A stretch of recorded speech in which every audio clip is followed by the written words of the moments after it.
जय श्री कृष्णा, राधे राधे। दोस्तों आज बताता हूँ आपको कि भगवान अपने भक्तों की कैसे रक्षा करते हैं। ये कहानी है मुंबई की। ये रामलीला करने हम लोग जाते हैं तो आपको ऐसा लगता होगा कि हम बहुत पैसा देते हैं वहाँ से और पैसे के लिए हम कुछ भी करते हैं। ऐसा कुछ भी नहीं है। हम लोग 10 दिन के लिए जाते हैं, सिर्फ वहाँ का खाना खाते हैं, अपने भाड़े से आते हैं, अपने भाड़े से जाते हैं। तो भोले बाबा के मंदिर में मैं पूजा करने गया था और जो मेरे साथ घटना बीती और उसमें भोले बाबा ने कैसे मदद की, वो सारी चीज़ों को याद कर करके मैं रोने लगा। मुझे कभी कुछ मिल जाए तो खुशी नहीं होती, ना गम होता कुछ। खुशी इसलिए नहीं होती कि सब उसकी मर्ज़ी से हो रहा है। गम इसलिए नहीं होता कि कुछ अपने पास है ही नहीं। जो अपने पास है नहीं तो क्या गम होगा जाने का। लेकिन जो चमत्कार होता है ना, उसे देख के रोना आता है। मैं सिर्फ पूजा करने के बाद जहाँ भोले बाबा ने मेरी मदद की, उन्हीं को सोच के उनका शुक्रिया अदा कर रहा था। जैसे ही मंदिर से निकला तो मेरे मन में आया कि कल मेरा कोई रोल नहीं है, दिल से बता रहा हूँ। तो ऐसा करता हूँ किसी से। मेरे पास 70 रुपये थे क्योंकि जॉबलेस था उस समय। लेकिन हाँ, पैसा एक भी नहीं होता और भगवान मदद तभी कराते हैं, वो भी अनजानों के माध्यम से, जब पैसा ना हो। लेकिन काम कोई रुकता नहीं। तो मैंने सिर्फ सोचा था कि 100 रुपये किसी से मांगता हूँ, मुंबई घूमे आऊँ, कल मेरा रोल नहीं है। शाम को 5 बजे की बात है।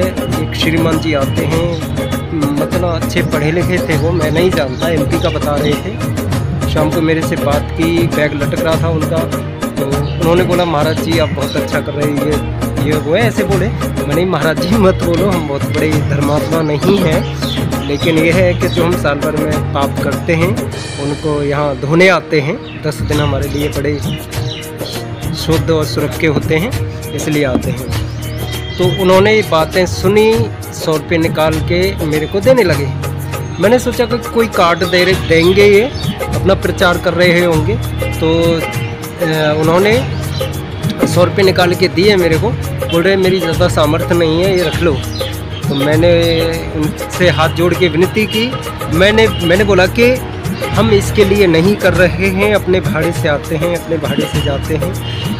आप हमारे ऊपर पाप मत चढ़ाइए, और इसके लिए तो हम कर ही नहीं रहे। फिर मैंने उनके रिक्वेस्ट करके उनके रखवा दिए।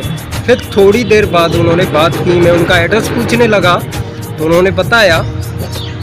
फिर उन्होंने बोला कि मेरी आपसे रिक्वेस्ट है कि बिल्कुल मना मत करना, क्योंकि ये प्रभु श्री राम ने मेरे को भेजा है।